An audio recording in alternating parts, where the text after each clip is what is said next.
سيدنا ومولانا إنا توجهنا واستشفعنا وتوسلنا بك إلى الله وقدمناك بين يدي حاجاتنا يا وجيها عند الله اشفع لنا عند الله يا وجيها عند الله اشفع لنا عند الله يا أبا الحسن يا علي بن الحسين يا زين العابدين يا ابن رسول الله يا حجة الله على خلقه يا سيدنا ومولانا إنا توجهنا واستشفعنا وتوسلنا بك إلى الله وقدمناك بين يدي حاجاتنا يا وجيها عند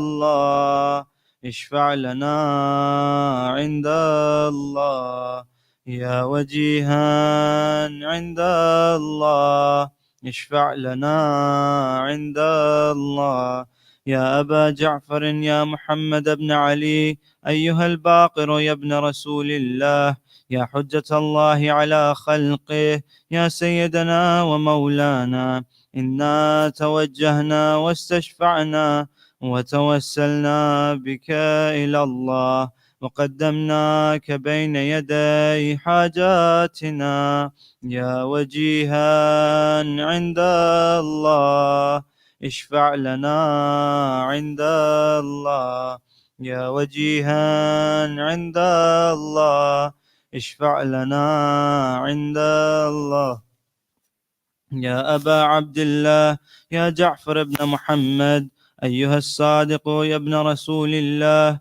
يا حجة الله على خلقه يا سيدنا ومولانا إنا توجهنا واستشفعنا وتوسلنا بك إلى الله وقدمناك بين يدي حاجاتنا يا وجيها عند الله اشفع لنا عند الله يا وجيها عند الله اشفع لنا عند الله يا أبا الحسن يا موسى بن جعفر أيها الكاظم يا ابن رسول الله يا حجة الله على خلقه يا سيدنا ومولانا إنا توجهنا واستشفعنا وتوسلنا بك إلى الله وقدمناك بين يدي حاجاتنا يا وجيها عند الله اشفع لنا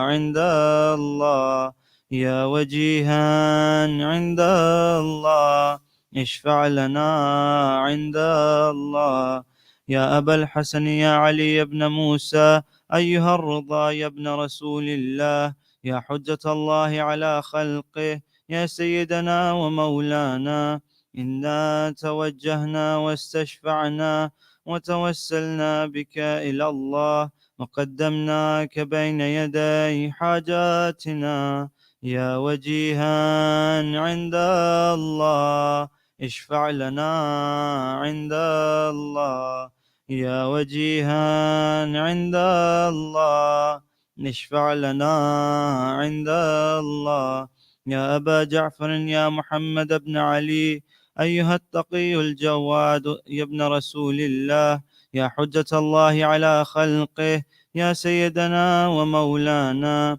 إنا توجهنا واستشفعنا وتوسلنا بك إلى الله وقدمناك بين يدي حاجاتنا يا وجيها عند الله اشفع لنا عند الله يا وجيها عند الله اشفع لنا عند الله يا أبا الحسن يا علي بن محمد أيها الهادي النقي ابن رسول الله يا حجة الله على خلقه يا سيدنا ومولانا إنا توجهنا واستشفعنا وتوسلنا بك إلى الله وقدمناك بين يدي حاجاتنا يا وجيها عند الله اشفع لنا عند الله يا وجيها عند الله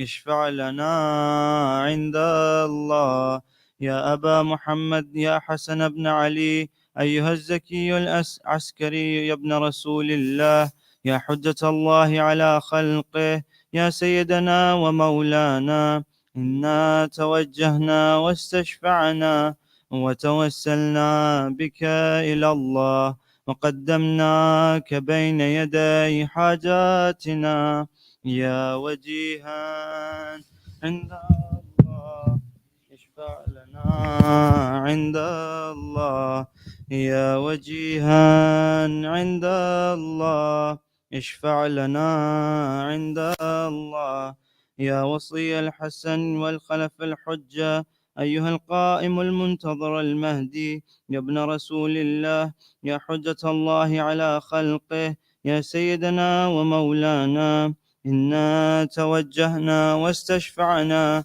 وتوسلنا بك إلى الله وقدمناك بين يدي حاجاتنا يا وجيها عند الله اشفع لنا عند الله يا وجيها عند الله اشفع لنا عند الله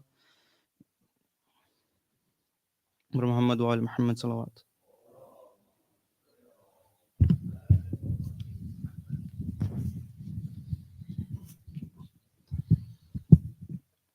يا سادتي وموالي إني توجهت بكم أئمتي وعدتي ليوم فقري وحاجتي إلى الله وتوسلت بكم إلى الله واستشفعت بكم إلى الله فاشفعوا لي عند الله واستنقذوني من ذنوبي عند الله فإنكم وسيلتي إلى الله وبحبكم وبقربكم أرجو نجاة من الله فكونوا عند الله رجائي يا سادتي يا أولياء الله صلى الله عليهم أجمعين ولعن الله أعداء الله الظالمين من الأولين والآخرين آمين رب العالمين وصل يا رب على محمد وآله الطيبين الطاهرين.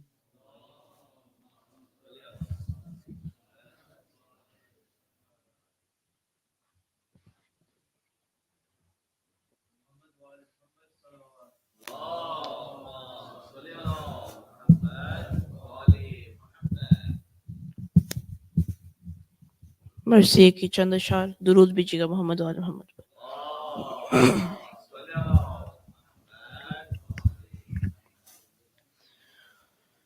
चचा मैं आपकी तुरबत बनाने आया हूँ। चचा मैं आपकी तुरबत बनाने आया हूँ। सकीना अब भी है प्यासी बताने आया हूँ। चचा मैं आपकी तुरबत बनाने आया हूँ। बताऊं कैसे चचा क्या गुजर गई हम पर। हर एक शहर में मारे गए हमें पत्थर। थी माए फुपिया मेरे साथ अली के पिसर। ये सारे जुल्म के किस्से सुनाने आया हूँ। चचा मैं आपकी तुरबत बनाने आया हूँ। حرم کو چھوڑ کے کوفے سے آ رہا ہوں چچا، بتا گئے ہیں تمہاری وصیت بابا، وہیں ہو قبر چھدا تھا جہاں پہ مشکیزہ کیا تھا شہر سے جو وعدہ نبھانے آیا ہوں چچا، میں آپ کی تربت بنانے آیا ہوں۔ ہے 3 روز سے لاشیں پہ دھوپ کا سایہ، یہ حال دیکھ کے روتا ہے خون دل میرا، غریب ہوں میں کفن تم کو دے نہیں سکتا، تمہاری لاش کے ٹکڑے اٹھانے آیا ہوں چچا، میں آپ کی تربت بنانے آیا ہوں۔ سکینہ راہ میں نہ کے سے گر گئی تھی ابھی، وہیں ہے تازہ روایت کمر پہ لکھی ہوئی، ہے جاری خون جو اس وقت ایڑیوں سے میری لائیں سے کھا کے ابھی تازیانے آیا ہوں چچا، میں آپ کی تربت بنانے آیا ہوں۔ سکینہ اب بھی ہے پیاسی بتانے آیا ہوں چچا، میں آپ کی تربت بنانے آیا ہوں۔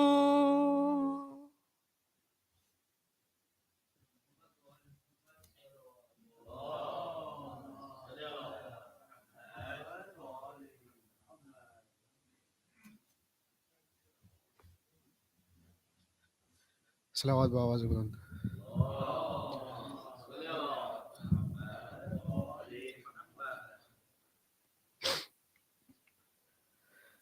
دی تھی اماں نے جو پوشاک وہ لا دو زینب،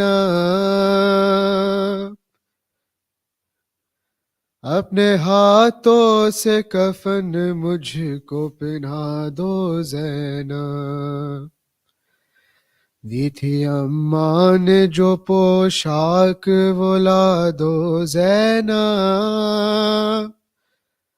اپنے ہاتھوں سے کفن مجھ کو پہنا دو زینب، آج مقتل میں فقط بات تمہاری ہوگی، ابھی اماں سے ملاقات ہماری ہوگی، ابھی اماں سے ملاقات ہماری ہوگی، کوئی پیغام اگر ہے تو سنا دو زینب، اپنے ہاتھوں سے کفن مجھ کو پہنا دو زینب، دی تھی اماں نے جو پوشاک وہ لا دو زینب، اپنے ہاتھوں سے کفن مجھ کو پہنا دو زینب، ہاتھ پابند رسم بینا تمہارے ہوں گے، مجھ کو رہ رہ کے خیال آتا ہے لاشے سے میرے، مجھ کو رہ رہ کے خیال آتا ہے لاشے سے میرے، تیر کس طرح نکالو گی بتا دو زینب، اپنے ہاتھوں سے کفن مجھ کو پہنا دو زینب، دی تھی اماں نے جو پوشاک وہ لا دو زینب، اپنے ہاتھوں سے کفن مجھ کو پہنا دو زینب، میرے لاشے کی رہے گی تمہیں پہچان بہن، چاخ کر دو میرے کرتے کا گریبان بہن، چاخ کر دو میرے کرتے کا گریبان بہن، کوئی لوٹے نہ اسے ایسا بنا دو زینب، اپنے ہاتھوں سے کفن مجھ کو پہنا دو زینب، دی تھی اماں نے جو پوشاک وہ لا دو زینب، اپنے ہاتھوں سے کفن مجھ کو پہنا دو زینب، سامنے اپنے سکینہ سے اتروا لو گوہر، ابھی کچھ دیر میں لٹ جائے گا مظلوم کا گھر، ابھی کچھ دیر میں لٹ جائے گا مظلوم کا گھر، یہ امانت کسی گوشے میں چھپا لو زینب، اپنے ہاتھوں سے کفن مجھ کو پہنا دو زینب، دی تھی اماں نے جو پوشاک وہ لا دو زینب، اپنے ہاتھوں سے کفن مجھ کو پہنا دو زینب، باہر آنے کو نہ خیمے سے میں کہتا تم کو، ہوتے عباس تو تکلیف نہ دیتا تم کو، ہوتے عباس تو تکلیف نہ دیتا تم کو، بن کے عباس مجھے زی پہ بٹھا دو زینب، اپنے ہاتھوں سے کفن مجھ کو پہنا دو زینب، دی تھی اماں نے جو پوشاک وہ لا دو زینب، اپنے ہاتھوں سے کفن مجھ کو پہنا دو زینب، قید خانے کی سنبھالو یہ امانت بی بی، گود میں لو اسے مظلوم ہو رخصت بی بی، گود میں لو اسے مظلوم ہو رخصت بی بی، میرا دامن میری بچی سے چھڑا دو زینب، اپنے ہاتھوں سے کفن مجھ کو پہنا دو زینب، دی تھی اماں نے جو پوشاک وہ لا دو زینب، اپنے ہاتھوں سے کفن مجھ کو پہنا دو زینب، آواز بلند تر صلوات۔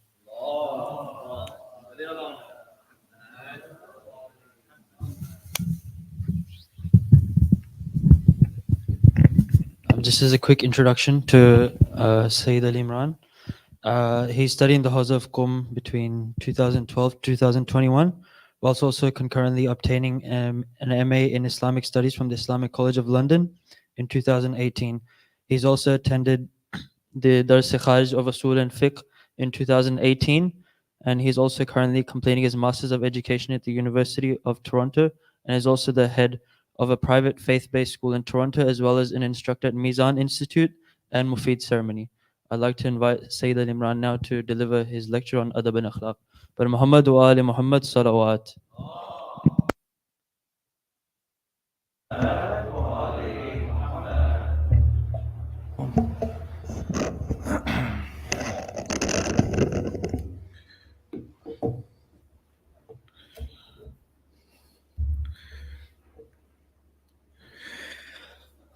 أعوذ بالله من الشيطان الرجيم بسم الله الرحمن الرحيم الحمد والثناء لله رب العالمين باره الخلائق أجمعين الذي لا يبلغ مدحته القائلون ولا يحصي نعماءه العادون ولا يؤدي حقه المجتهدون ثم الصلاة والسلام على سيدنا ونبينا محمد وآله الطاهرين اللهم صل على محمد وآله.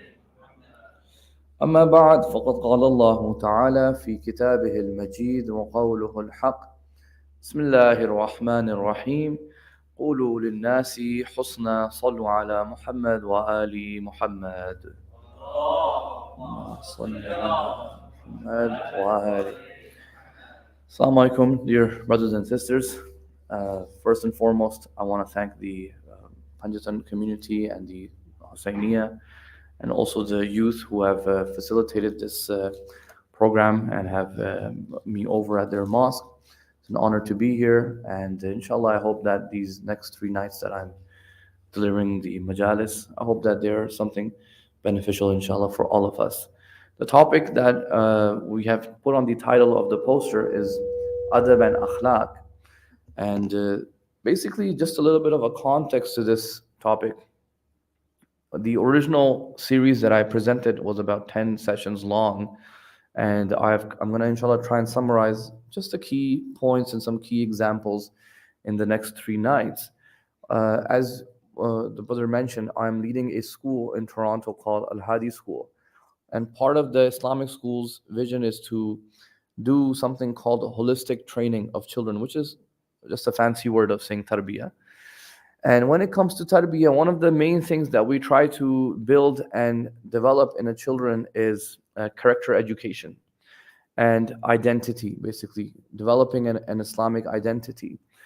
And in order to be able to do that properly, what I ended up doing is an entire research on the hadith corpus that we have, and identified basically all the narrations that say things like, for example, Buniya al-Islamu ala al-khams. Islam is built upon, 5 things.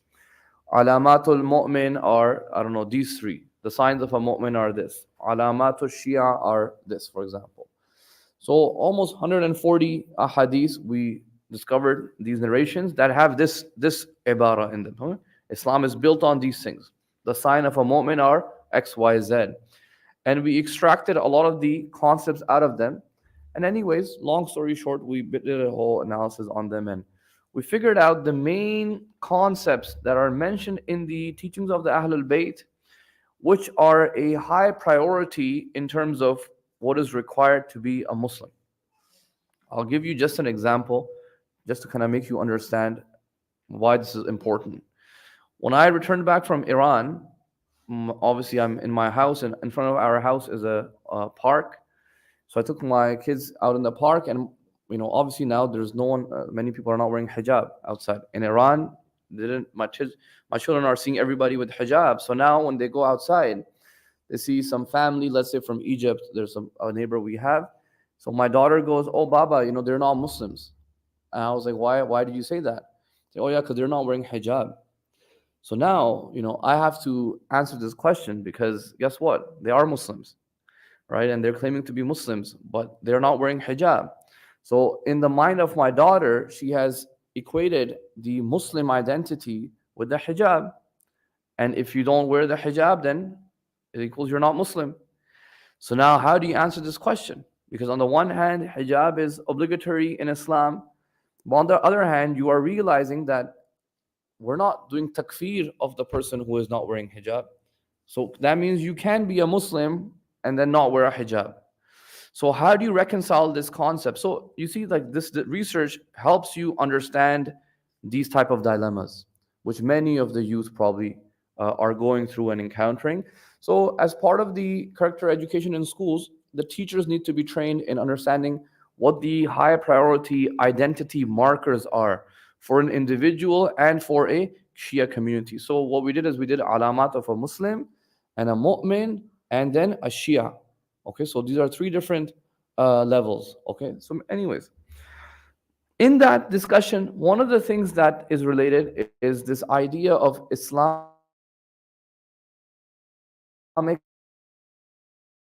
culture.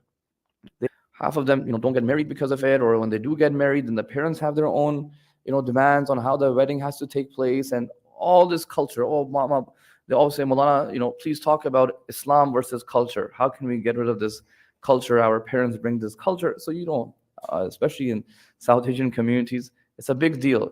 Culture is everywhere. Every little wedding, 20 rasams and 15 rasams, and the youth, they don't care. They're like, just do one event and finish it off. Just invite 40 people. Baba and Mama are like, no, 300 bande to bulane hai kam kam, right? So this is culture. So youth are like, what's going on? But what they end up saying, what we end up assuming is that as if, okay, there's Islam, and then there is this Pakistani culture, Indian culture, Afghani, Iranian culture. But when they say Islam versus culture, what the youth are generally saying is Islamic law versus your ethnic culture. So what they're gonna say is, why are we doing, I don't know, this Mehndi Wali Rasam? It is not Islamically mustahab to do this. That's what the youth are saying. It is not mustahab to do this. So why are we doing this? The parents are like, who cares if it's not mustahab? It's a custom. It is not haram to do it, right? Wo bhi jawab denge. It's not haram to do it. But what we discovered is that there is actually something also called an Islamic culture. Okay, and this is something that is, unfortunately, it is not really discussed and elaborated on. We have something called an Islamic culture. What is Islamic culture? Islamic culture is not the halal, haram, wajib, and mustahab, not the laws anymore, but things that are kind of beyond the laws and things that are expected for a person to do as a Muslim, as part of your society, as part of your identity. That becomes an Islamic culture, okay? And another word for Islamic culture, okay, you can call it farhang, you can call it, farhang, basically culture, or another word for it is also adab. Okay, adab. One of the other words that you can use for it is adab. Sometimes they also translate it as etiquettes. Okay, adab. Adab, if you notice, is not akhlaq. Okay, it's not akhlaq. Akhlaq is something else. Adab is actually something else. Adab is something else. And now adab can be created based off of different things. Inshallah, tomorrow we will go on the things on how you, develop an adab. Sometimes it can be the urf, sometimes it can be your culture, your ethnic culture. Sometimes it can be the aql, sometimes it can be the traditions, Islamic traditions. So, inshallah, we will go through that tomorrow. Today is just a muqaddamah. Now, what's interesting is that the word adab, or let's say Islamic culture or Islamic etiquettes, this word adab is not mentioned in the Quran. Nowhere. Okay? It is not mentioned in the Quran, even though the word khuluq and akhlaq and these derivatives are mentioned in the Quran. But the word adab is not mentioned. The word adab appears in the Islamic corpus after the demise of the Holy Prophet ﷺ, and all of a sudden you see Amir al-Mu'mineen using the word adab many times in Nahj al-Balagha and other narrations. So for example, look at this in Nahj al-Balagha, he has a statement. He says, La ghina kal-aql, wa la faqra kal-jahl, wa la miratha kal-adab. So there is no wealth and money and sort of sufficiency like the aql. If you're intellectually strong, nothing is going to make you more rich than your aql. And there is no jahl, like there is no faqr, there is no poverty and being poor like jahalat, like jahl. And then he says there is no inheritance, there is no miras, there is nothing of value that you can inherit, kal adab, like the etiquettes, like this culture that you can inherit. Okay, so look, he is mentioning the word adab. So this word adab has a lot of research. I'm just going to give a khulasa of it. They say that the word adab came into the Muslim lands, the word, once they conquered Persia, once they conquered Iran. Okay. Does that mean the Quran doesn't mention anything to do with etiquettes? No, we're not saying that. Quran mentions a lot of things that has to do with etiquettes and adab, but it does not use the word adab. That's what we're saying. So the idea is there. Allah is saying, knock on the door before you enter people's homes. Okay, these are adab, etiquettes. Children should not come to the bedroom when the parents are there. Knock on the door. These are all adab. Don't stay in the Prophet's house for so long. You're making him, you're just annoying him, and he is too shy to tell you to leave because he's so hospitable. So don't disturb. These are all adab. But we're saying the word is not used. That's fine. The word is not used. The word came. The actual technical term for it came later on. That's fine. And then the Muslims started to apply this on these concepts that are present in the Quran. And then you start finding the masadiq, the examples of it in the narrations of the Imam. So, for example, another hadith from Imam Ali al-Islam, he says, Al-adab hululun judud. That etiquettes and this culture and this adab that you have are like new jewelry.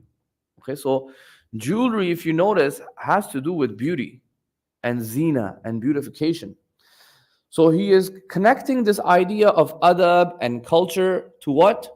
To beauty, which is very interesting. And that's actually going to be the definition that the scholars are going to give. They're going to say akhlaq is an internal disposition. Akhlaq is something that you have inside. For example, you either have takabbur, or you either have hasad, jealousy, or you have whatever. You are courageous, or you are buzdil. You are, I don't know, buzdil kya? Scaredy cat? Coward, or scaredy cat is funnier. Scaredy cat, right? So that's an internal disposition. But how you manifest that outside becomes a part and parcel of your adab. Okay, I'll give you example. They bring this example in all the introduction to philosophy of ethics, all the intro basic philosophy of ethics they do, moral philosophy. They bring this example. I don't know how true this is. Maybe they made it up. They said, for example, every society believes that they should respect their parents.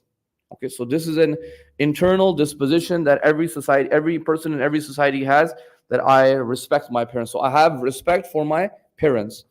And when my parents, for example, pass away, you treat their bodies with respect.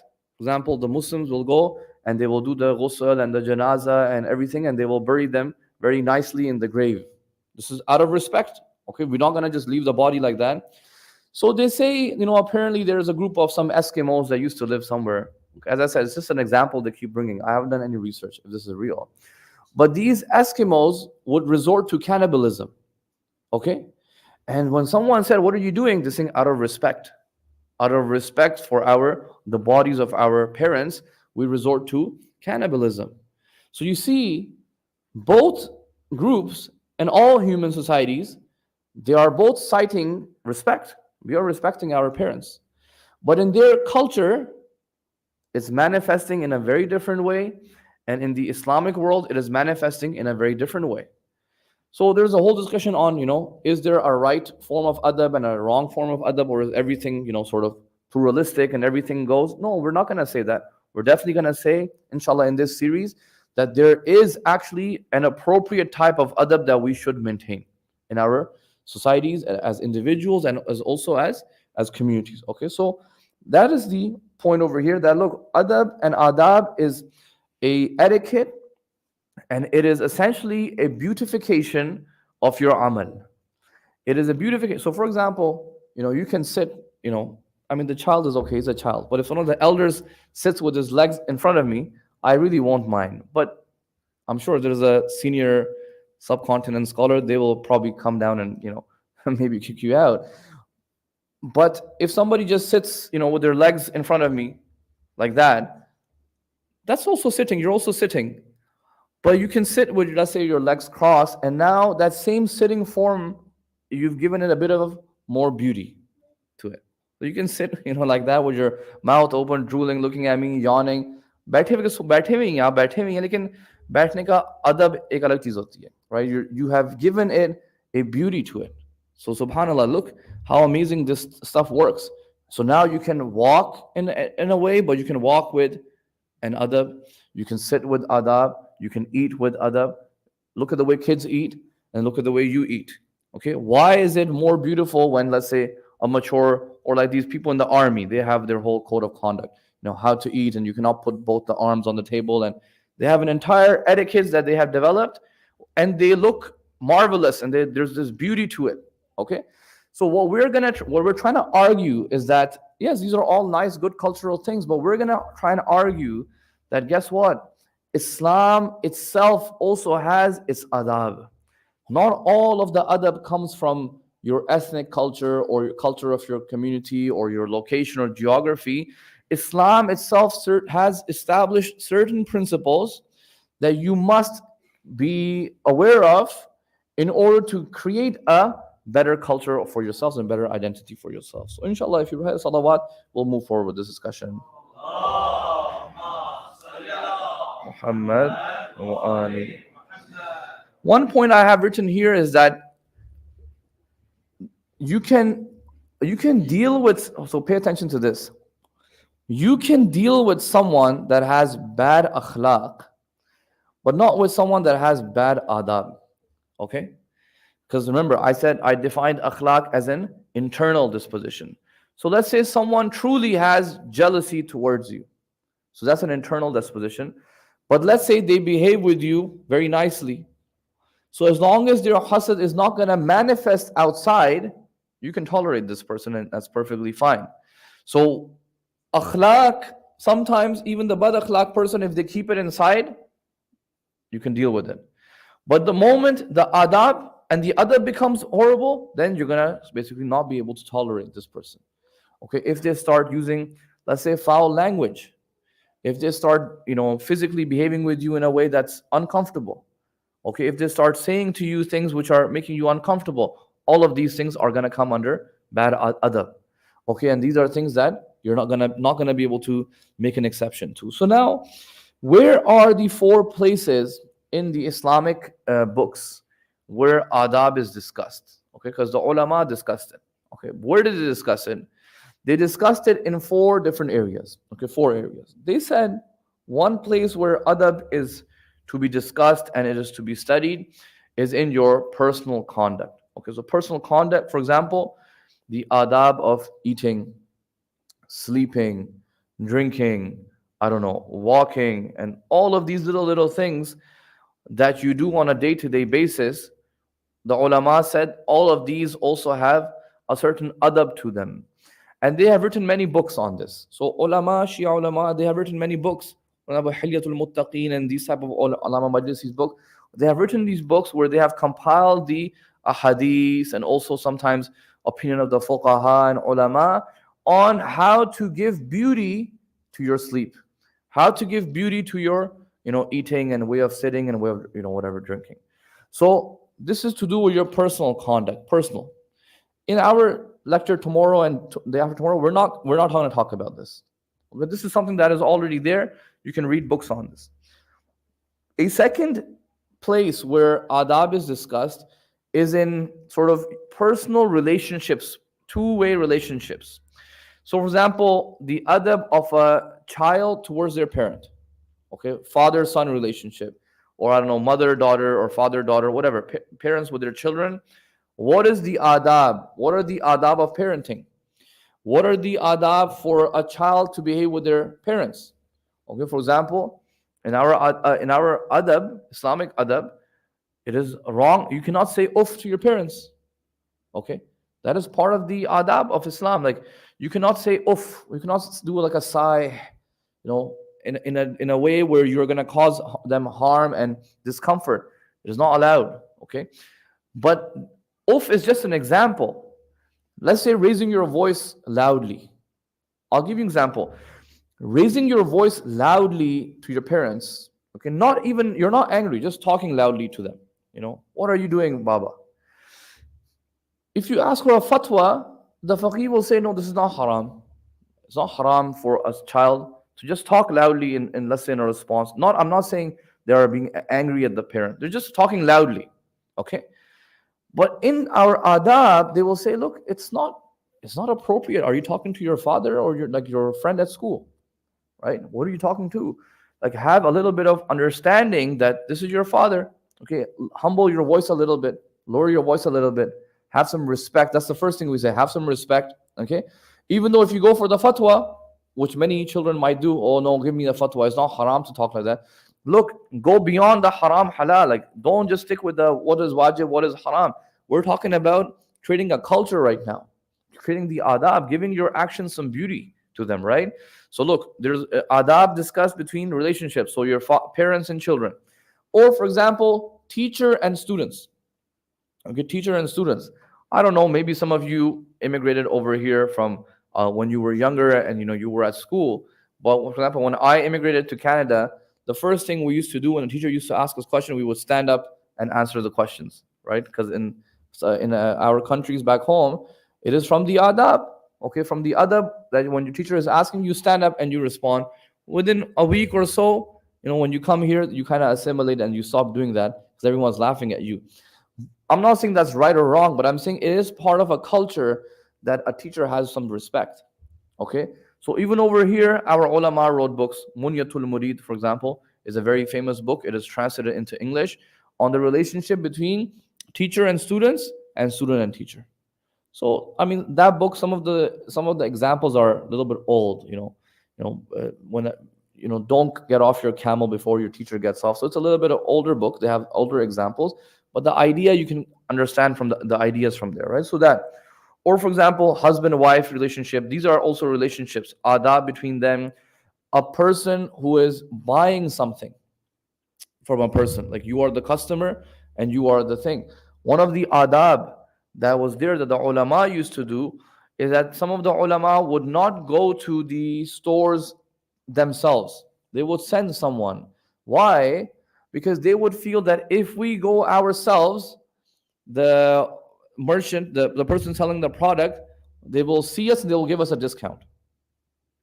So we will send like someone from the house or somebody they know, so that the person does not give us a discount. It is from the adab. So if that is going to happen, that the person recognizes you and so they are not going to use their position and fame and name to go to the store and just to get they know, oh, ye to discount dega mujhe. So from the adab, that they would not do this. They would find someone to go, and still today many ulama and maraji, they do the same thing. Because definitely if Ayatul Sistani comes and buys something from me, I'm not going to charge him. As a seller, I'm not going to charge him. Like, no. But he also doesn't want me to not charge. Like, is my right to take the money as someone who's selling something? So in order to avoid that, from the adab that the ulama used to have and still do, is they send someone from the house, maybe their son or whatever, someone, right? From someone from the daftar to go buy something for them to deal with their issues. This is also, look how nitty gritty it gets, how little details, the little things. Imagine if all of us abided by these things.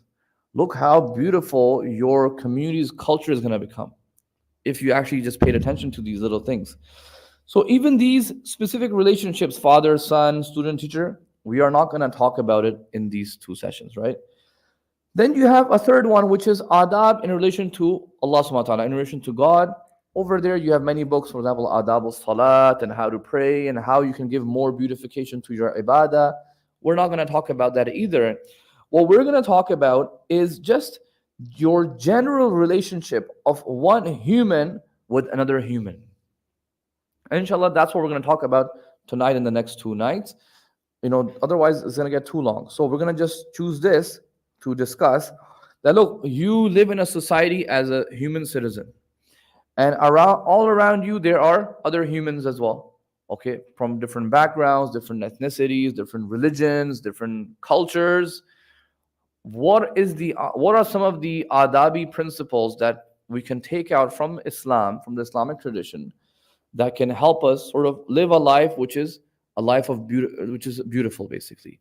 Your amal are beautiful. Okay, so inshallah, we're gonna basically discuss that, inshallah, today.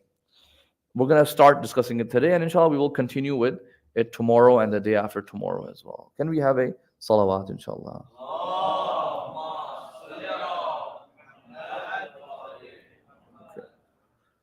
So, adab in general human relationships. Many things can be discussed here. Okay, many things. But one of the most important things that can be discussed is actually your tongue. Okay, how you speak and what you say and what you utter about other people. The tongue is really one of the most dangerous tools that we have. And there's so many narrations about it. Control your tongue, think before you speak. Your tongue is like a sharp, like a sword, and all of that narrations that we have. And to be honest, like I didn't realize how significant these narrations are until I returned back from Iran to my own community, and I realized all the politics that are happening, all the problems that are happening, is because of the tongue. One person says this about that person says this about another person, this person is gossiping about them, and rumors and whatnot. All of it is going back to the tongue. And the fact that none of us are following any other when it comes to controlling your tongue. None of us, unfortunately, because we're not being taught. And we haven't been asked to ponder over some of the basic principles that Islam is teaching about this. So, what are some principles? So, inshallah, even today and tomorrow and the day after tomorrow, we will try to focus a lot on the aspect of the tongue, because it is really one of the main reasons why we have so many issues in the community, because of what people say and what Fanan person said and what this person said about this person and that person. Unfortunately, it's something that we suffer with in our communities, all the communities, right? So look, we're going to talk about one principle today. And that principle is something very important in a human to human relationship.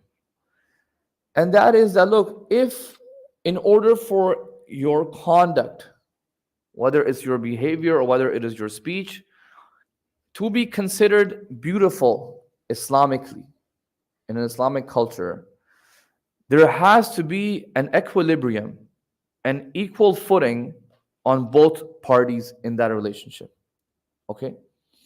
So if I am going to speak to someone or speak about someone, I have to do it in a way. If it should be beautiful, it should be in a way. And the assumption here is that these are not masoom people, just everybody else, all the non-masoom. We are all non-masoom. So ignore the masoomin for a moment, just normal humans. The principle is that you should not conduct yourself in a way with another ghair masoom where you either lift them up to such a high degree that now they are way beyond the level that they are supposed to be at, or you bring them down such a low degree that you completely humiliate and degrade the person. Okay. So either, so if you're here and there's a person over here, and you have to either engage with them on something or talk to them, you don't treat them like this, where you have put them on such a high pedestal that now you are below them, and there's a essence of there's a perspective, there's a basically degree of humiliation involved. Or you just hate them, and you bring them down so much that now you are humiliating them. Okay, this is going to be a principle that we're going to stick to. Okay, we're going to stick to this. In our communal relationships, unfortunately, we suffer from both. Either we have personality worship about certain people. Okay, doesn't have to be just scholars. It can be many, even random people in our communities, where we get so marveled and in awe about their charisma and personality, and they may have very good charisma. That's good, alhamdulillah. But we start to lift them and put them on a pedestal as if they are now beyond any critique and criticism. Okay, and now they are up here. So we ourselves do this. Nobody is going to be blamed. We ourselves do this. When you do that, you now are creating a relationship which is not part of the Islamic adab. It is now not a relationship which is beautiful. You are actually you are humiliated in this relationship. But we do the opposite as well. Sometimes we get into an argument or a problem or a fitna in the community, and now instead of treating other person as a human that has nobility and has dignity and someone that we should respect, even if we have difference of opinion, we are going to bash them and degrade them and slander them and basically destroy them. We're going to make sure we destroy the person. Okay, so we suffer from both. Because when you bring a person down, you are actually engaging in a form of self-worship. You're bringing yourself up in relation to them. Okay? And self-worship is obviously a type of a shirk. Shirk khafi, if you want to call it. Okay? So today's principle is that be careful when you raise someone on a pedestal or you bring them down. And I've mentioned in both cases this idea of shirk khafi. Inshallah, either tomorrow or day after tomorrow, you will notice all of these other principles we're going to talk about, they're going to go back to shirk. I'll just mention it. I'll reiterate it tomorrow again. Any situation in Islam where there is an ambiguity, a shubha of shirk, don't talk about halal haram. Okay, we're not talking about halal haram. It could be even halal. You should avoid that as part of an Islamic culture. Talking about culture. As part of the Islamic adab, anywhere there is an ambiguity, a doubt, is this really tawheed? Is it tawheed centric or is it shirk centric? Avoid this. So now take that principle and bring it to what I said over here. If you raise someone up on a pedestal, which they do not deserve, or you bring them down below the status that they have, that Allah has given them, لَقَدْ كَرَّمْنَا بَنِي آدَمَ, we have given them karama, and you bring them down, you are engaging in a type of shirk over here. Meaning either you are raising them so high that you are now engaging in a form of worship of them, or you are bringing them so low that you are now engaging in a form of worship of yourself. It is no longer an equal footing over here. I discussed this idea of humiliation and independence also on Sunday in the Sahifa Sajadiya workshop. But inshallah, it's the same sort of idea over here. I want to give you guys real examples. Real examples. When the Muslims conquered Persia and Turkey and these regions had, kings ruling them for centuries. Okay, kings and rulers and whatnot. So there was a very specific culture that these regions had. And 100% when the Muslims went into these regions, Sunni or Shia, they adopted a lot of the language. They adopted a lot of the culture, like anyone does anywhere you go. Like we have adopted the culture of this society. We're speaking in English. We're speaking their slang. We're thinking like them. It's normal. It's going to happen. So what happened in the Persian, in the time when the Ottomans are ruling, it's a very interesting era. You have the Ottomans, you have the Safavids, and you have the Mughals. All three at one point were ruling the Muslim world at the same time. Yeah, Safavids fell earlier and whatnot, but at a certain period, they were all ruling at the same time. And interestingly, all three had a culture of lifting the kings and the governors beyond on a pedestal. And this was a culture that they had adopted, not from Islam. I will show you what Imam Ali says about this, but not from Islam, from the local custom, which was the urf. So as we will mention tomorrow, that one of the places you can learn adab is from urf, but if the urf is contradicting the Islamic principles, then don't take that urf. And we will mention Imam Ali's example where he critiques an urf of Iraq. Inshallah, I will show you. I want to show you, this is Shia people in the Safavid Iran, and look at how they are describing the Shahs of Iran. Safavid Shah. So this is talking about 16th and 17th century. In my other notes, I even have from the Mughals and the Ottomans. That is a part of a long series. I went through all the different titles. Look at this and just tell me, would you ever describe a ruler like this today? Okay. Naib, so obviously it's Farsi. Okay. Naib Sahib Zaman Farmande Noe Bashar. So you are the Naib of Sahib Zaman, the Farmande, the commander of the, no means the species of the human species, the human race. Okay. ये खत्म हो गया सारे शाह, ये खत्म हो गया, right? Khatimul Mujtahideen, Warisu Ulum Sayyid al-Mursaleen. This is not for the Masoom. This is not being used for the Masoom. If you think, yeah, kisi Imam ka lakab hai, no. They're using it for just غير Masoom. Dhillullahi fil ardeen. The shadow of God on the earth, on the earths. This is a pure Persian Zoroastrian concept. So the Zoroastrians used to believe the Shahs were the shadow, because you believe in fire worship. So used to believe that Allah, God, there are these shadows and there are these representatives. It is their language. that came into the culture. Okay, so now the Shah of Iran is being called Dhillullahi fil Ardin, As-Sultan al-Adal al-A'zam, yani As-Sultan, the most just, the greatest. Okay, Hazrat Padshah Islam, the king of Islam, As-Sultan al-A'zam, Maliku Riqab al-Umam. Yani you are the Malik of, you have the reins of the Ummah in your hands. Dhillullahi fil alam. If I told you who is writing this, you will be shocked. But I don't want to expose who's writing this. But some pretty reputable people are writing this way to the Shahs of Iran who are Shia. Okay, so they're not like some random people. They're Shia. They're ruling the Shia country. This is for Shah Ismail Safawi. خليفة الزمان ناشر العدل والإحسان الإمام العادل الكامل الهادي الغازي الوالي. It looks like you're reading Ziyarat Warisa, isn't it? Look, this is when you have left the Islamic culture and you have adopted another culture. Islam says don't do this. This is not the language. Look, if you ask me, is this haram to say this? Haram hai kehna ye? Linguistically, it's not haram. It's not haram to say this. You're gonna say we're just praising the guy.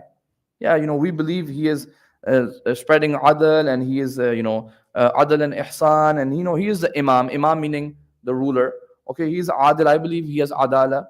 Okay, and he's a hadi. He's trying to guide, and he's a ghazi, and he's a wali. He's a wali of the people over here. He's the governor. So look, fiqh wise, there's no problem. You can justify this. But we're not talking about just fiqh. If you just stick to fiqh, you're not going to be able to go beyond that, and you will not be able to basically create a culture properly. Fiqh is like the handbrakes, I always mention. It's like the handbrake, okay, the laws, and don't go behind these red lines. But we're talking about beyond that. Look at the Quran. 89 surahs are revealed in Makkah. Majority of the Quran is revealed in Makkah, and it has no fiqh in it. Majority of the Quran has any fiqh. 600 ayat, majority is about akhlaq, adab, theology. How do you build yourself, your nafs? The other Shah, Qaid Askar al-Mahdi Sahibul Zaman. So you're the Qaid of the army of Imam Mahdi. Al-Khaqan al-Akram al-Akmal al-Ashja al-A'dal al-A'zam Mawla Muluk al-Arab wal-Ajam. Okay, so you've given him all the big things, and what does that say about the citizens? Really, you're telling the king that we are nothing. Absolutely, we are nothing. You are, al-Akmal, al-Ashja, al-A'dal, and all of these qualities, right? Okay. I want you to look at Nahjul Balagha. Unfortunately, it is so sad to say that you will not believe that majority of the commentaries in history on Nahjul Balagha are written by the Sunnis. Okay. Majority of the commentaries, the sharh, written on Nahjul Balagha are not by the Shia. And even the one we always quote, usually in polemics, munazara, is by Ibn Abil Hadid, who's also not Shia, Mu'tazilita. Okay? We unfortunately did not pay a lot of attention to the Nahjul Balagha. And the Sunnis would pay attention, not anymore, not after the Wahhabis. I'm talking about in the past. After Wahhabism, they don't care about Nahjul Balagha. After the Salafi movement, in the past, historically, they have written so many commentaries on it because of the Nahjul Balagha, because of the eloquence that is in it. So they have commented on it. And it was a very important text for them because of the political content that is in it. Very important text. Okay, unfortunately, we haven't cared much about it. We all have it at home, but we don't really pay attention to it, unfortunately. So I'm going to quote from Nahjul Balagha now. So look at what the people were saying to the Shahs of Iran, the Safavid Shahs, where I said they raised them up a pedestal. And look at what Imam Ali is saying about people who are trying to raise him on a pedestal. He says, there's 3 riwayat, I will just quote one of them. Okay, one of them is the longest one. He says, Inna min askhafil halat. Okay, tomorrow I will quote the other narration where people are running after him after the Battle of Siffin. You know how sometimes you go to, if you're a celebrity and people are like kind of crowding you and running after you and taking selfies and this and that. Something like that happens to Imam Ali in a place in Iraq called Al-Anbar, in Iraq. And Imam Ali is on a horse. And these people are crowding him and, hey, oh, I'm saying, what are you doing? And they said, this is how we do ta'zeem of our rulers. Imam Ali destroys them. Says, don't you dare act like this. Inshallah, tomorrow I will quote the hadith. But look at this one today. He says, إن من أسخف حالات الولاة عند صالح الناس أن يظن بهم حب الفخر. You know, he says the worst position that a ruler can be in is that the virtuous people of his society, the salihin people of his society, think that, you know what, our rulers, they love to be praised. He says this is the worst situation that a ruler can be in. That the ruler knows that my citizens believe that I love to be praised. So this is the worst situation that they can be in. وَقَدْ كَرِهْتُ أَنْ يَكُونَ حَالَ فِي ظَنِّكُمْ أَنِّي يُحِبُّ الْأَطْرَاءَ. And I would really hate karaha, I hate that it may even occur to your mind that I love high praises. I would hate to realize that you think I love to be just praised all the time. Okay? Look at, this is all adab. Nothing here is about haram and wajib. He's not talking about this. He's not saying it's haram for you to do this. If it is haram, it's very easy to change it. You just give a fatwa that says haram. It is not about haram. This is about, he is fighting against a culture. Fighting against a culture is not easy. Changing adab and changing a trend is not easy. So he has to openly speak out. He has to explain it. Okay, it's not a fatwa. He is explaining, giving a commentary. He says, look, don't do this. It's the worst situation that a ruler can be in. And I would hate to know that you think that I need your praises, that I love to be praised. No. وَلَسْتُ بِحَمْدِ اللَّهِ كَذَلِكَ. And alhamdulillah, I'm not like that. I don't have any desire to feel that, give me praises. ولو كنت أحب أن يقال ذلك لتركته انحطاطا لله سبحانه عن تناول ما هو حق به من العظمة والكبرياء. By the grace of Allah, I'm not like this. Even if I had loved to be mentioned like this, let's say Imam is saying, let's say I loved to be mentioned like this, I would have given it up. I would have given this love of praise away in submission to Allah subhanahu wa ta'ala. Okay? Rather than accept greatness and sublimity to which He is more entitled. Says, I don't want, even if I had this love, I would give it away. Because at the end of the day, Allah is the one who deserves all of this praise, not me. Okay? وَرُبَّمَا اسْتَحْلَى النَّاسُ الثَّنَاءَ بَعْدَ الْبَلَاءِ فَلَا تُثْنُوا عَلَيَّ بِجَمِيلِ ثَنَاءٍ لإخراج نفسي إلى الله وإليكم من التقية في حقوق لم أفرغ من أدائها وفرائض لا بد من إمضائها ولا تكلموني بما تكلم به الجبابرة. He says, look, generally people feel pleased at praise after good performance. Because if you do something good, people feel happy that, you're doing my tarif. MashaAllah, zabardast, right? But Imam Ali, but do not even mention for me any handsome praise for my obligations that I'm doing. So I have an obligation to do something for the ummah, as a governor, as an imam, as a khalifa, as a statesman. When I do my obligations, don't praise me. It says, generally I know people love to be praised, even for their obligations, which is a really funny thing, if you really think about it. People love to be praised for the things that they just have to do anyways, He's saying, don't do that for me. But do not mention for me handsome praises for the obligations I have discharged towards Allah and towards you, because of my fear about those obligations which I have not yet discharged. Okay, and for issuing injunctions which could not be avoided. And do not address me in the manner the despots are addressed, the jababira, the tyrants. Do not address me like Muawiyah. Basically, this is a time of Muawiyah. So look who he is comparing himself with. He's saying, don't compare me to Muawiyah. Yeah, Muawiyah loves this stuff. You praise him, you big him up, you put him on a pedestal, you say he's a khalifa, he's this and this and that. Keep that stuff for him. I don't need this. I'm doing a responsibility. Don't praise me for my responsibilities, because you know what? I still have so many more responsibilities that I have to do. And I fear maybe I might not be able to fulfill them. So don't praise me. Everything is in the hands of Allah subhanahu wa ta'ala. Everything I am doing, bihamdulillah. Bihamdulillah. Okay? I want to just end this off with a quote of Syed Mutahari, where he actually discusses this very briefly. It's a very brief quote. But he is saying that, look, this is unfortunately an issue now in our communities. Particularly, they are living in Iran and Turkey and India, Pakistan.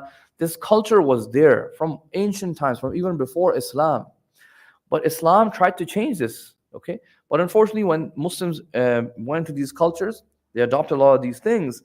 So Syed Mutahari, he's talking about this, and he is saying, unfortunately, one of the issues that we have in our Islamic society in the past and the Asr Hazir, even right now, is wujud nadashtane intiqadas. We don't have this culture of this healthy, positive criticism of each other and healthy dialogue. We don't have this, okay? And in fact, one of the major issues that we have, negative issues, negative qualities, is that yeki aghraq wa mubalaghe, okay? Digari tamalluk wa maddahi nisbat be these people who are basically taking care of our affairs. Basically, he's saying that, look, one of the issues is aghraq and mubalagha, meaning we love to go and basically exaggerate people's statuses and their performances. We love doing that. And tamalluk wa maddahi, like just, praising. Oh, you're amazing. Just, as sometimes we say in school, teachers pet, really like bigging up the teacher all the time, kind of being on their good side. It's okay to be teacher's pet. If you're a teacher's pet in our school, is good job. That means you have good behavior. But in the schools, it's a thing that, kids say, oh, you're a teacher's pet. What does that mean? Like, you're always just, praising the teacher all the time, and you're on the good side of the teacher, goody two shoes, right? But this is more serious than, a kid in a school. This is more serious. This is about society, community, politics. Syed Mutahari is saying, unfortunately, this is the culture in our societies. We just love praising each other, okay, for no reason. Even if it's not deserved, we'll just praise them just to kind of win their hearts, maybe, or whatever reason. He said, this is not good. Every time you do this, and it is not deserved, then you are actually humiliating yourself. You're bringing yourself down. And because of the same thing, we have created alqab wa adab makhsusi ke bayad guft usul chakri khub amukhtain. He says, unfortunately, we have created so many of these alqab, these titles, these long titles that I just quoted previously as well. Long titles for people and specific adab on how, that have nothing to do with Islam, that we have learned this. And unfortunately, we have given away our ruh hurriyat, our freedom, okay? Our azadi, the way, deal with people on an equal footing.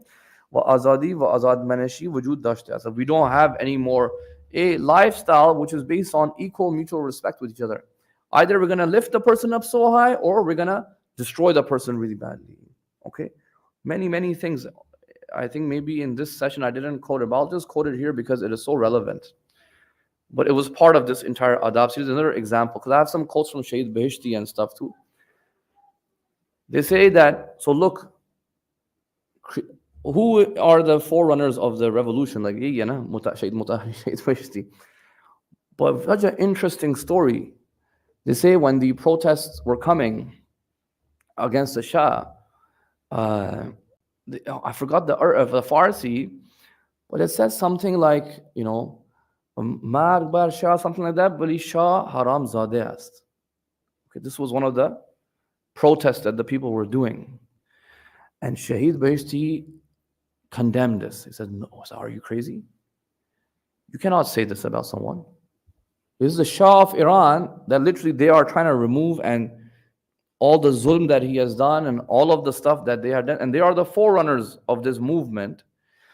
But when the people started to make this protest and say that he is an illegitimate child, he said, no, you cannot say this. This is not from the adab of Islam. You can critique him, you can refute him, you can fight him. Okay, he is fighting you, you can fight him. But be careful how you use your tongue. And of course, he is learning this from Amir al-Mu'mineen. We all know this. I'm sure you have heard the stories in the Battle of Siffin. When people start to swear at Muawiyah, sub is different than la'an. La'an is dua, sub is swearing. The moment Imam Ali's own companions, some of the companions, when they started to swear at Muawiyah, Imam Ali condemned them really badly. I'll give you another thing that Imam Ali did. There's a elite force that Amir al-Mu'mineen had called Shurtatul Khamis. I don't know if you have heard about this. Shurtatul Khamis. It was a elite forces, soldiers of Imam Ali alayhi salam, that used to be in the battles. They were there in the Battle of Siffin. They were the top commanders, you can say, or the top soldiers, the top fighters.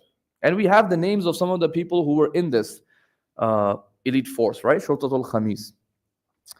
There is one man in this Shurtatul Khamis. I'm quoting this from a book called Al-Gharat. Al-Gharat is a book, talks about the Battle of Siffin and whatnot, Muawiyah's battles and stuff. In that Shurtatul Khamis, there is a person who ends up swearing at Muawiyah. Imam Ali says, get out of this Shurtatul Khamis. You don't deserve to be in my elite forces. The guy can say, well, Imam, I'm like your best soldier. I'm the best fighter you have. Doesn't care. If you cannot maintain the proper etiquettes that I am expecting from if you're gonna go and represent me, and you are my elite soldiers, and you don't even have control over your tongue, what are you doing trying to represent me? He literally says the ibara in Al-Gharat, I still remember, Imam Ali says he opened the path for him and told him to get lost. That's the Arabic ibara. That was it. That's the narration that I read. I still remember where I read it. It was in the library of my hawza. I was shocked. I was like, wow. Because Shurtatul Khamis is a very elite soldiers of Imam Ali. But because the guy swore, he used a profanity against Muawiyah and his soldiers, let's say. He says, no, you cannot be in this. So look, our culture of adab, our adab that Islam is mentioning, and the culture that we are trying to set, we have such beautiful principles, and they give such beauty to our actions, our tongue, our speech, our conduct. But unfortunately, we don't have a culture of studying about these things, right? So we also have to develop a culture of studies and continuous learning, and teaching and tadris. That's the word that's better to use. Try to move towards more of a tadris-based community than a tabligh-based community. Imam Sadiq alayhi salam's community is not tabligh-based. It's a tadris-based. You recognize Imam Sadiq because of his school at the end of the day. His teaching and his 4,000 students. That's what he is known for. But when you move to a tadris-based communities, these teachings can really be imparted in a more structured format. And is far more effective as well, inshallah. Sallallahu alaykum ya ahla bayt al-nubuwah. Sallallahu alaykum ya ahla bayt al-nubuwah. Sallallahu alaykum يا أهل بيت النبوة ومعدن الرسالة ومحبط الوحي وخزان العلم ومنتهى الحلم. May Allah's peace and blessings be upon you, my beloved Holy Prophet and his Ahlul Bayt. May Allah's peace and blessings be upon you, the household upon whom the angels would descend day in and day out. Sallallahu alayka ya Aba Abdullah. صلى الله عليك يا مظلوم أيها الشهيد بكربلاء عطشانا. May Allah's peace and blessings be upon you, my beloved Imam al-Hussein, the Imam who was killed by the shores of the Euphrates while his mouth was dry of thirst. Sallallahu alayka ya Aba Abdullah. Sallallahu ala qalbi Zainab as-Sabur. May Allah's peace and blessings be upon you, on the heart of Zainab Salamullahi alayha. Inshallah, on these nights we want to remember Lady Zainab Salamullahi alayha as we head towards the month of Safar, as the caravan heads towards Sham. We want to take ourselves back to the life of Lady Zainab Salamullahi alayha. Sallallahu ala Ummul Masa'ib. May Allah's peace and blessings be upon Zainab, the lady who had to see all the calamities. Ummul Masa'ib, brothers and sisters, do you know why she's known as Ummul Masa'ib? Let's go back to the city of Medina. When the Holy Prophet had passed away, when the enemies came to the door of Zahra,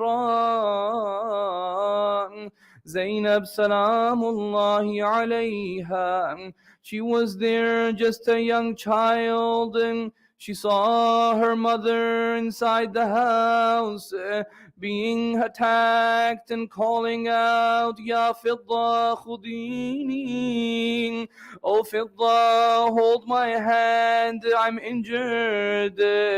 Zainab was there when she saw her mother's janazah, when she saw her mother being buried in the middle of the night. And Zainab was there in Kufa on that morning when Amirul Mu'mineen, he heads back towards the house with an injured head. His companions are holding him, supporting him. He says to them, Ya Ashab, leave me alone. I don't want Zainab to see me in this state. I don't want Zainab to see the Lion of Allah being assisted by his companions. Zainab has not seen me in this state before. Zainab Salamullahi alayha, she saw the injured head of her father in Kufa. Just a few years later, she saw in Medina her brother Imam al-Mujtaba throwing up his internal organs. This is Ummul Masa'ib. Brothers and sisters, come to Karbala on the day of Ashura. She was not alone. She brought her children as well. She brought Aun and Muhammad with her. When the companions from the Bani Hashim went out to fight, after Ali al-Akbar and some of the Bani Hashim, she asks Abi Abdullah, can her sons Aun and Muhammad go out to defend their Imam? Aun and Muhammad, they go out to fight. They're granted permission from Abi Abdullah. They go out and fight against the enemies. They send some of the enemies to hellfire, but the enemies surround them. They bring them down. They kill off the two young boys. Imam al-Hussein brings the two boys to the tents. Zainab is not there. Zainab Salamullahi alayha, she does not want to hurt Imam al-Hussein. She does not want Imam al-Hussein to feel the pain of the mother, so she stays away from them. ألا لعنة الله على القوم الظالمين. وسيعلم الذين ظلموا أي منقلب ينقلبون بأبي أنتم وأمي وأهلي ومالي وأولادي وأسرتي يا آل رسول الله. والله, we ask you to please accept this qaleel ibadat of ours tonight. O Allah, we ask you, by the right of Imam al-Hussein, by the right of the tears of Zainab Salamullahi alayha, to please forgive all of our sins tonight. And Allah, we ask you to please assist all of the marajin, all of the ulama, all of the scholars, all of those who are helping to serve the cause of Islam. We ask you to please assist them, inshallah. Allah, we ask you to please help all the mu'mineen that are being oppressed, all of the Muslims that are being oppressed wherever they are. Allah, we know that the solution to all of our problems is the hastening of Imam al-Mahdi. We ask you to please hasten his reappearance and enable us to be one of his close companions, inshallah. Matam Hussein.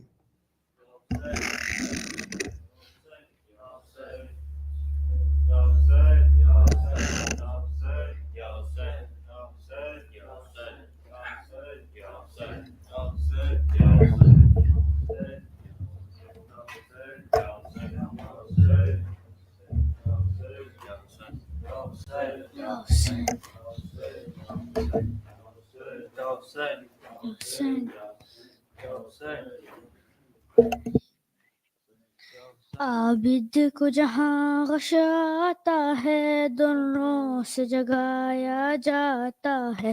عابد کو جہاں غش آتا ہے دروں سے جگایا جاتا ہے. عابد کو جہاں غش آتا ہے دروں سے جگایا جاتا ہے. ایک پھول ہے جس کو کانٹوں پر، ایک پھول ہے جس کو کانٹوں پر دن رات چلایا جاتا ہے.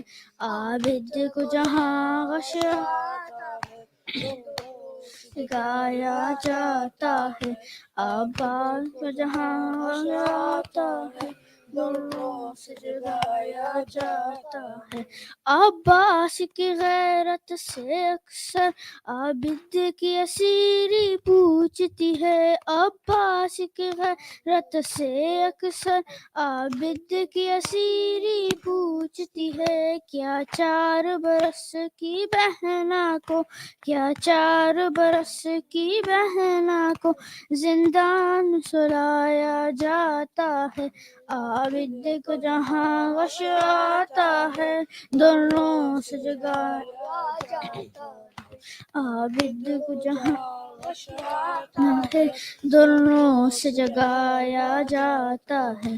سادات کے خیمے جلتے ہیں شعلوں میں گری ہے آل نبی. سادات کے خیمے جلتے ہیں شعلوں میں گری ہے آل نبی. پھر آج نبی کی بیٹی پر، پھر آج نبی کی بیٹی پر دروازہ گرایا جاتا ہے. عابد کو جہاں غش آتا ہے دروں سے جگایا جاتا ہے. عابد کو جہاں غش آتا ہے دروں سے جگایا جاتا ہے. رہ رہ کے شہیدی دیکھتے ہیں نیزے سے سکینہ کی جانب. رہ رہ کے شہیدی دیکھتے ہیں نیزے سے سکینہ کی جانب. لگتا ہے کہ پوشتن آقا سے، لگتا ہے کہ پوشتن بچی کو گرایا جاتا ہے. عابد کو جہاں غش آتا ہے دروں سے جگایا جاتا ہے. عابد کو جہاں غشاتا ہے دروں سے جگایا جاتا ہے بی بی کو قریب لاش جری دروں کے اذیت دیتے ہیں بی بی کو قریب لاش جری دروں کے اذیت دیتے ہیں عباس کو تر پانے کے لیے عباس کو تر پانے کے لیے زینب کو ستایا جاتا ہے عابد کو جہاں غش آتا ہے دروں سے جگایا جاتا ہے عابد کو جہاں غش آتا ہے دروں سے جگایا جاتا ہے غیرت کے سبب جس بیوی نے گھر میں بنا دیکھا آئینہ غیرت کے سبب جس بیوی نے گھر میں بنا دیکھا آئینہ بے پردہ اسے لینے کے لیے بے پردہ اسے لینے کے لیے دربار سجایا جاتا ہے عابد کو جاتا ہے دروں سے جگایا جاتا ہے عابد کو جہاں غش آتا ہے دروں سے جگایا جاتا ہے بن باہ کے اکبر مار گئے ارمان نہ نکلا بانو کے بن باہ کے اکبر مار گئے ارمان نہ نکلا بانو کے تابوت پہ اکبر کا صحرا تابوت پہ اکبر کا صحرا کچھ یوں بھی چھدایا جاتا ہے عابد کو جہاں غش آتا ہے دروں سے جگایا جاتا ہے عابد کو جہاں غش آتا ہے دروں سے جگایا جاتا ہے یا حسین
امام یا حسن یا حسین مولا حق امام یا حسن یا حسین یا حسین یا حسین یا حسین یا حسین محمد آل محمد صلوات.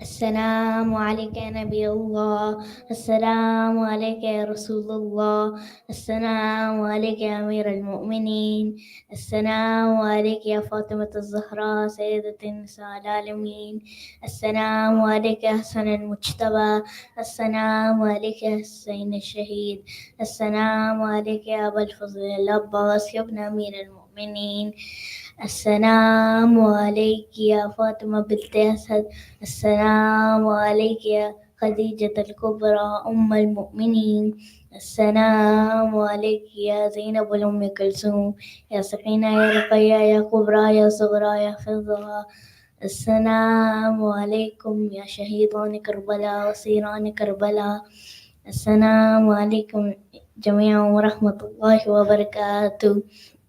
السلام عليك يا زين العابدين، السلام عليك يا محمد بن علي الباقر، السلام عليك يا جعفر بن موسى محمد الصادق، السلام عليك يا موسى بن جعفر الكاظم، السلام عليك يا علي بن موسى الرضا، السلام عليك يا غريب الغربة، السلام عليك يا معين الضعفاء والفقراء، السلام عليك يا شمس الشموس وعلى أنيس النفوس، السلام عليك يا سلطان العرب والعجم، يا أبا الحسن يا علي بن موسى الرضا ورحمة الله وبركاته.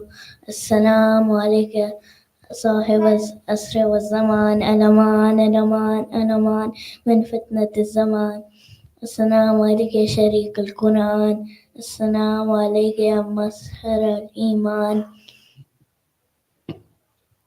وجعل الله تعالى فرجك وظهورك ورحمة الله وبركاته. الصلوات. اللهم صل على